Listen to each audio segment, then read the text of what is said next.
na Mathilda pa rin ang ating possible na makita for Blacklist International. At actually, pwede na sila mag-secure nung Irithel nila na hero since very effective at ang taas talaga ng winning percentage. Pero ibang hero muna, Akai. Uy, wow. Ang ating narinig. Oo, Akai ata yun, no, para kay Carl Tizzy. And I know it's not Akai for Carl Tizzy. Akai yun para sa Blacklist International, and that's for Sensui. Inaabangan na lamang natin kung ano pang idadagdag na pick. Pero right now, I think it's a Faramis kasabayan ng Mathilda. Tapatang Renny J versus Yawi. Panigurado, inaabangan ng mga tao ito. yeah. And ito nga kayo na to, hindi pa natin sure kung ito ba ay jungler. Kasi again, knowing Yawi na malawak din ang hero pool at kailangan nila na magiging sagot against dito sa utility heroes na meron, no? Position 4 and Position 5 na meron ng Blacklist International. Pero kasi kung papansinin natin, parang ang taas na naman ng teamfight nakakayahan dito ng Blacklist International. Tsaka tignan mo yung support utility na meron ng Blacklist in our draft index. Talagang ito ang playstyle na hinahanap ng Blacklist ngayon. Parang yun din talaga yung strength nila na identity way back ube. Strategy pa talaga. Ang difference nga lang ngayon is yung kanilang sustain is meron pang halo na aggression and even yung damage kasi mataas na ngayon ang pwedeng ibigay ng marksman. Yung mga pumuputok na damage from Irithel. Yep. Natin kasi nakikita natin Beatrix 1-1, parang doon nagpapalitan, tapos biglang carry, which are heroes na expect mo talagang late game pa. So may kita natin Franco Ban para sa ng Blacklist International, and these are Yawi heroes. So parang ito yung question natin kung sasabay ba si Echo pagdating doon sa mga support utility or support type of mga post 5? Imagine niyo, men, debut sa playoffs ni Yawi in this 12th season of MPL. Tapos gaganutuhin ng Blacklist. Tatanggalin lahat ng kanyang mga comfort picks, yung mga pang pick off, yung mga naging pang highlight reel niya during their M4 run na talagang panghuli ng mga key targets. Kailangan maglabas ng iba si Yawi ngayon at Beatrix muna ang magiging pick ng Echo for this time around. So parang for Echo dito, they're focusing on those heroes na talagang comfort na nila. For Sanji, kilala natin siya with this Valentina, even for Sanford sa kanyang Teresla. So parang hindi muna magulo. So parang back to basics ang kanilang gagawin. Now for Blacklist International, Irithel is still open. That has been very outstanding in terms of performance and laning. And even yung XP lane. So actually pwede ditong, okay, binan si Benedetta. Talagang inopen dito ang Yuzhong for Blacklist. Not unless maglabas ng ibang hero. Arlot is still open by the way, pero parang medyo mahirap mag Arlot. So Bruno. Iibahin muna. Iibahin? Ay, idolo? Lapu-lapu, locked in for Edward and Oheb. Ngayon makikita na natin ang Bruno. Tapos Edward ngayon ay maglalaro ng isa ring lapu-lapu na nakita natin in Game 1. Kufra, lock-in para kay Yawi. Ito na ang magiging hope ng Orcas to start their possible reverse sweep. Let's look at the draft index once again. Anong napapansin mo dito, Chantel? Definitely for crowd control, may kita natin mataas yung sa side ng Blacklist International, pero hindi naman ganun kalawak. Or for Blacklist International, mas mataas yung crowd control nila rather. And for Echo naman, team fight halos pantay, pero ang angat ng Blacklist is still early to mid game. So kailangan dito maging mas aggressive ng side ng Echo as much as possible para maging part din ng team fight later on si Sanford. Kasi this has been a story wherein sinong XP lane nga bang nauuna pagdating doon sa mga objectives? So this time around, kailangan talagang as much as possible, kompleto at available ang XP lane pagdating dun sa turtle pa lang. Wow, ang tagal ko lang hindi nakita si Yawi dito pero napaka-importante ng larong ito for Echo. And for Blacklist, importante din dahil isang panalo na lang ang kailangan ng Blacklist. At ito na ba ang panalo na magbabalik sa kanila sa M-Series o ang simula ng reverse sweep ng Echo? Papasok na tayo sa Land of Dawn, magkabilaan ng ating junglers. Kung papansinin natin, napakaraming setup para dito sa Echo, which is yun yung medyo nakulangan sila nung games 1 and 2. So sabi nila dito, sige puno natin ang setup. Andiyan naman si Benny QT, naka-Beatrix naman siya. So early game, masasabi natin na meron siyang kits or kakayahan with those, yung mga baril na meron siya. Nandiyan yung Renner, nandiyan yung Wesker. I'm not sure kung gagamitin niya dito. Pero yun yung nakakamiss din no? Nakakamiss din yung Wesker, no? Pero sa ngayon,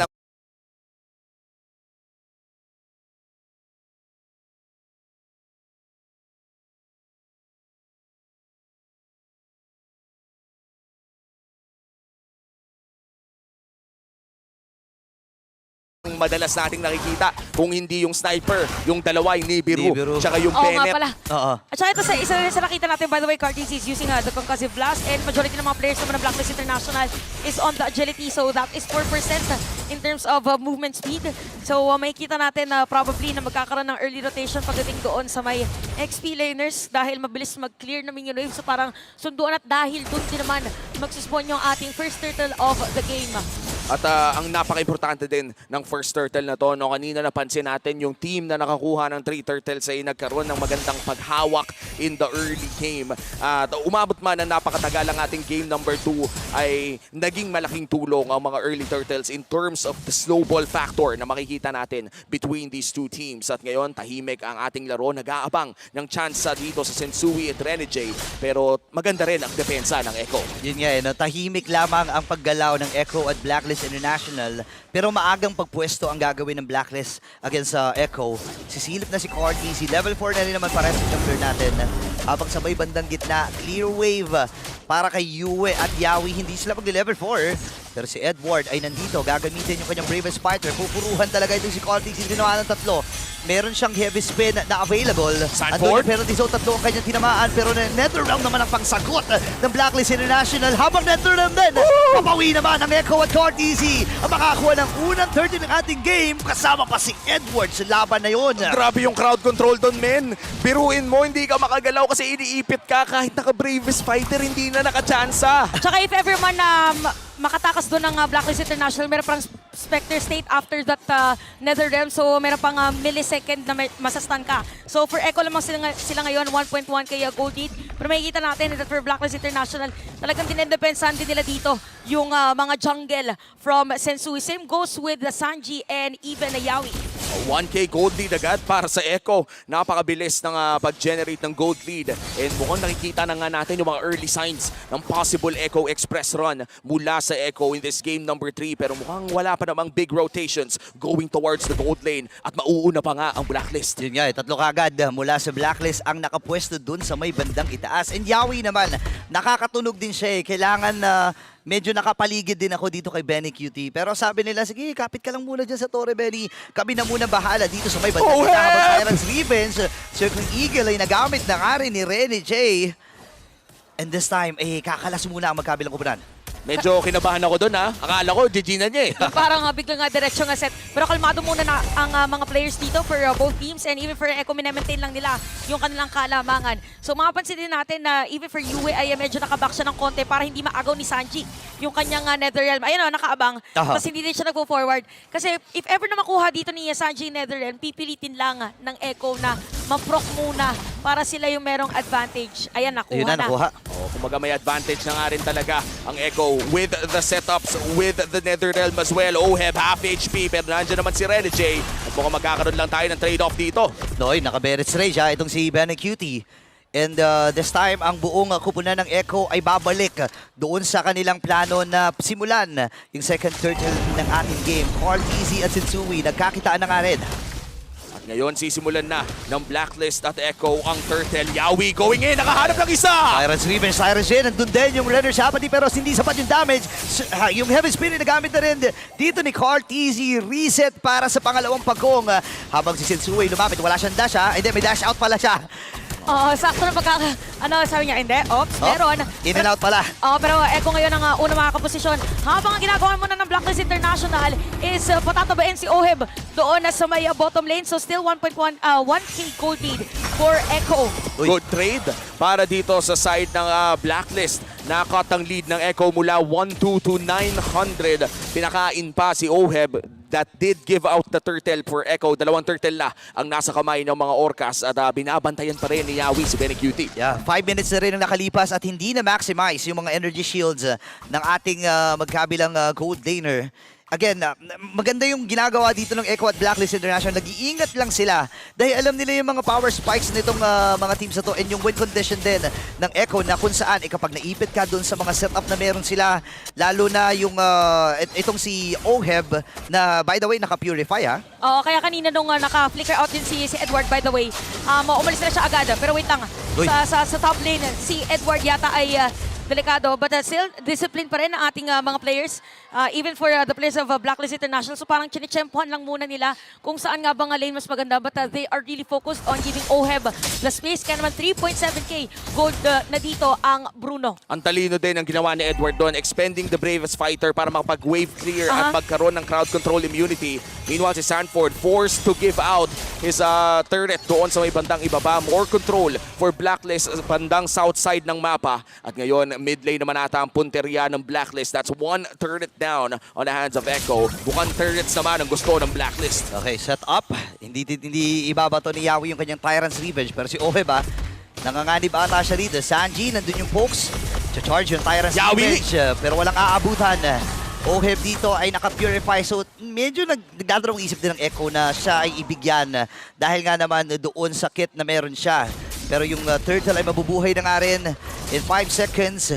Pero purple muna daw sabi dito ng Echo. Tsaka if ever man na medyo mapalalim yung talon dito ng Kufra, si Yue naka-ready din. Nakita natin na meron Shadow Stampede if ever. Pero iba ang unang tatalon. Take note na wala na ang isa sa mga pwedeng pang set up from Echo, which is yung penalty zone dito ni Sanford. At ipupull na rin ng Echo ang third turtle of the game. Mukhang makakalibre na naman ang pagong ang Echo, pero makaka-turret naman si Oheb sa itaas. Turret for turtle ang laging nagiging trade-off ng Blacklist. Yeah, hindi sila pumapayag na walang bawi every time nakukuha ng objective dito ang Echo. And maganda yon para sa Blacklist International. And mas maganda kasi si Oheb ang nakakakuha nun. Alam natin na kapag naka-early snowball itong isang Bruno, kahit sino sa mga members dito ng Echo ay pwedeng manlambot talaga. 3 items pa lang no? Yup. At saka kung mapapansin nyo, parang nasa psych lang din yung dalawang teams natin. For Echo, parang 5 sila pumupunta pag dun sa turtle objective. Yung pala, yung Blacklist, magpapakita sila saglit, pero pinapataba pala nila yung si Oheb sa mga ibang lanes. So may kita natin yun. First item, core item rather for Cartezy is yung Blade Armor. Even for Edward, meron siyang Blade Armor. So kanya-kanyang pag-zone na to para sa mga tanky heroes for both teams. At mukhang magpupush na dito ang Echo. Edward with the bravest fighter to clear out. Yawi nagse-stretching pero hindi nila itutuloy ang engage. Wala pa rin makukuha ang Torres sa may bandang mid lane. At magkakapalitan lang around the map. A 500 gold lead for Echo. Hindi na to gumalaw. It's still anybody's game. 8 minutes in. Ang ganda ng zone na ginawa ng Echo doon at bibitawan na ng Blacklist International itong bottom lane. Pero may mga pagsilip din silang ginagawa. At least kahit papano, mararamdaman pa rin natin na ang Blacklist International, if ever man na mag-engage dito ang Echo, makakapalag sila. Tsaka sila naman ngayon nagbibigay ng space for Benny QT. So nakita natin yung triangular formation from Sanji and Yawi para lang talaga ma-secure yung torre doon sa may bottom lane. So na-assess na nila na, okay, hindi muna nag-team fight. Parang pinapataba muna si Oheb. And speaking of Oheb, 6.3k gold para dito sa ating laban, and Benny QT is 5.6. So parang inaantay ngayon ng Echo is maging activated na rin ang isang bagyo para pwede na lang isama doon sa team fight. Ang pinagkaiba naman ng Beatrix sa isang Bruno ay may mas madaming AoE damage na biglaan ang isang Beatrix. Pero yung Bruno kapag na-chani ka ng mga 2 times, mga 3 times, ay doon ka na talaga mapapa-aray. Especially with the Mecha Legs passive na sa tingin ko pag full stack ay kahit sino kaya talagang paarayin. And the moment the Malefic Roar is unlocked, kailangan na talagang bantayan si Oheb in this game. Lord ngayon ay isasayaw na ni Carl TZ and Sensui. May lamang sa XP ang jungler ng Echo. And hawak din ng Echo dito yung Netherrealm na ultimate dito ni Yue. Ngayon, bababa sa 21k yung buhay ng Lord. Edward sa may bandang likod. Nag-aabang lamang siya ng right timing habang may ipit dun sa likod. Netherrealm na nagamit na rin. Kasabay pa nga ng Bennett's Rain sa likod si Edward. Gagamitin niya yung kanyang ultimate. Pero ang buong kubunan ng Black atras! Pero yung flicker ni Kokomet ni Sanford para lang mapatay dito si Oheb. Medyo bitin ata sila in terms of kills. Sanford buhay pa rin. Very cutie dito, pa-snipe lamang. Ang sakit, tumama na yung sa pati pero flicker. Crucial para sa Blacklist International at ang Lord na ito ay mapapasakamay na nga ba ng Echo? Parang mapapasakamay sa kanila eh. Para sa kanila nangaata to. Kasi walang namatay sa kanila. Dumugo lang ng sobra, pero hindi pa rin natuloy. Nakita natin kanina na nakasalubong ni Rene JC si Yawi. So napigilan dito nang magtropa ang isa't isa. Pero naging maganda para dito sa Echo dahil sumakto rin naman na nandito si Benny QT. And nakita natin earned the top global 2 during MPL Philippines Season 12. Ito yung tipo na kahit sabihin natin nasa bench siya during the regular season ay hindi niya hinayaang hindi siya maging matulis. Nag-prepare si Yawi para sa moment na to. And 11 minutes in, hindi pa rin nakaka-kill ang Blacklist International. Oh yeah, kita natin ngayon na even for Echo right now, ang unang binild by the way is yung anti-keras. So yung passive na pang defensive heat. Oh, wait. Oy! Set up Tyrant's Revenge plus Breaker, Tyrant's Rage din. Pero mahahatak si Yawi pabalik. Kaya lang nandun yung pag-ipit ni Cortezy. Kaya lang unti-unti bumababa yung kanyang buhay.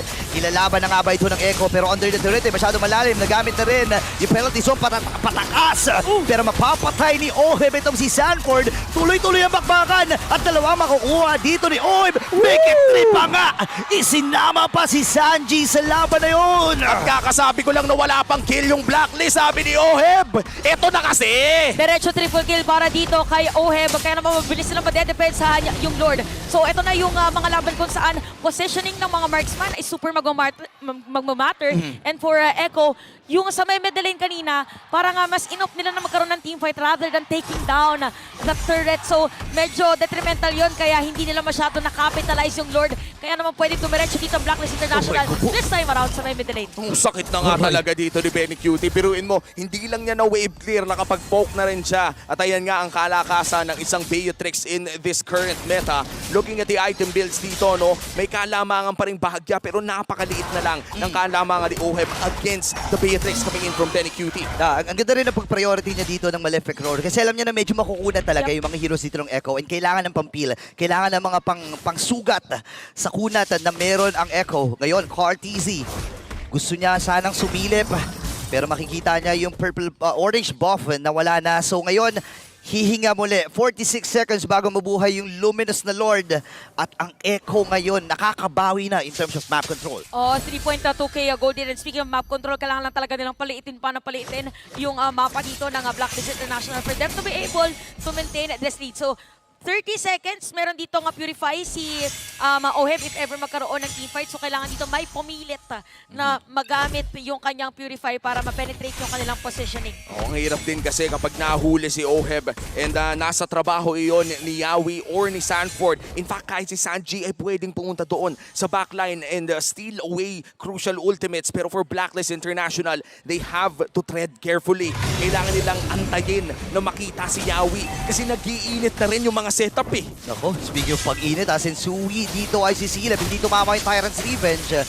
Sensui nandun yung Tond. Knockout mula sa Lord. But then again, ang Blacklist at Echo, alam nila yung gagawin nila rito eh. Mag-iingat lamang at kukontrolin kung ano man yung damo na malapit sa kanila. Take note na mas mataas ang level dito ni Cortezy as compared to Sensui. So in terms of retribution damage, mas mataas yung kay Cortezy. So pwede na i-force. At meron ring Divine Grave dito si Sanji by the way. Uy, Nag-engage dito si Sensui. Sanford, okay. Tatama ang penalty zone. Edward sa may backline, hindi tatama ang Earth Shatter. At kailangan na nga mag-back ng Blacklist International.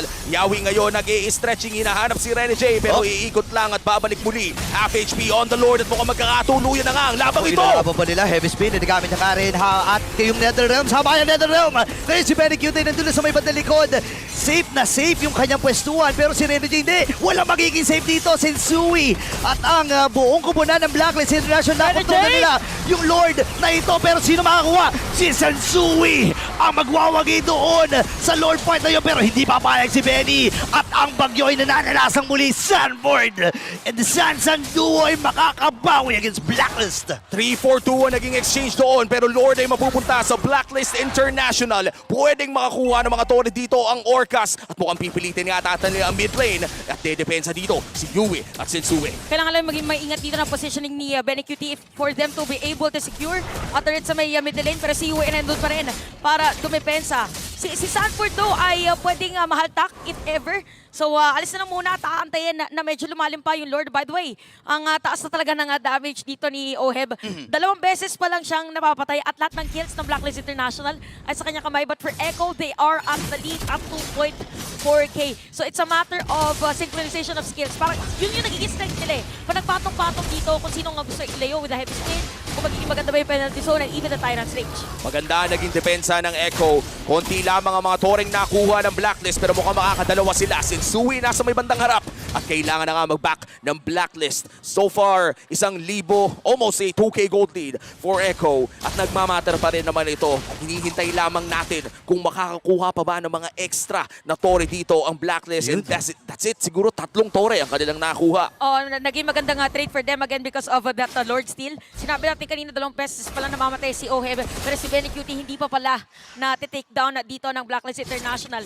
Yan ang nakakabilihan na ng mga defensive items. Renny J has the immortality and for Sanford naman dito kakabuild niya lang din ng Antikiraz. So for this type of item para dito sa ating mga sustainable heroes, parang ang pinakakailangan nilang dikitan as much as possible is yung mga marksman. Pero medyo crucial kasi siya, pag may natikitan, kailangan secure the kill against them. Yeah, and maganda dito kumuha na kagad yung parehas na gold laner natin ng Wind of Nature. Yep. So at least may window pa or may ano pa rin, no? May pangtakas or pang-iwas pa rin sila if ever man nagustuhin dito ng Echo or ng Blacklist na lumaban. Pero again, 2.5k gold lead para sa Echo at medyo mahaba-haba pa naman 40 seconds para matagal dun pa. sa next na Lord. At pwede pang mag-flow ang magkabilang kupunan. And, matagal pa talaga to kasi parang nag-aabangan nga lang sila. No? Totoo. Na parehas silang nag-aabang sa sunod na objective, just making sure na nakukuha nila ang kanilang mga buff, ang kanilang mga wave. Inaayos na nila at pine-prepare na dahil wala pa namang bumabagsak na inhibitor turret in this game. 17 minutes in, hindi pa naman Evolved Lord ang lalabas na susunod. Pero tumataba yung wave doon sa top lane if you're Echo. Yung mga wave kasi nakita rin natin nung last game ay magmamatter talaga pagdating doon sa mga objectives. Kaya kung mapansin natin, lahat talaga ng, or both teams ay as much as possible makiklear muna ng minion wave. So ito na naman tayo, dumating na tayo sa 17-minute game time. Mamaya, hindi na magmamatter yung gold lead. Kagaya na sinabi ni Omi, it's really more on the immortalities, which by the way, Norteezy has. So, pati na rin dito yung availability ng mga spells. So, available naman lahat. Take note lahat na to, Oheb uses the Purify. So dapat kung ikaw ang Echo, ayaw mo na 3 crowd control mo sabay-sabay ay gamitin versus Oheb. Kasi isang Purify lang yon para ma-purify lahat. Conceal play mula kay Yawi. Likod, Ito na ba ang inaabangan ng mga Orcas o Likod. hindi niya itutuloy ito? Oheb dito nasa likuran. Sanji, nandun yung kanyang mga pokes. Napakakunat ni Shinsui sa naging ganap na yung flicker na gamit na ni Benny. So, go signal sana to sa Blacklist International pero yung Netherlands kasi nagamit na rin And yung snipe, hindi tinamaan dito si Oheb. Brenny J ay tinitibayan lamang. Pero papasok na ang kupunan ng Echo. Netherlands nagamit na yung flicker at yung penalty zone.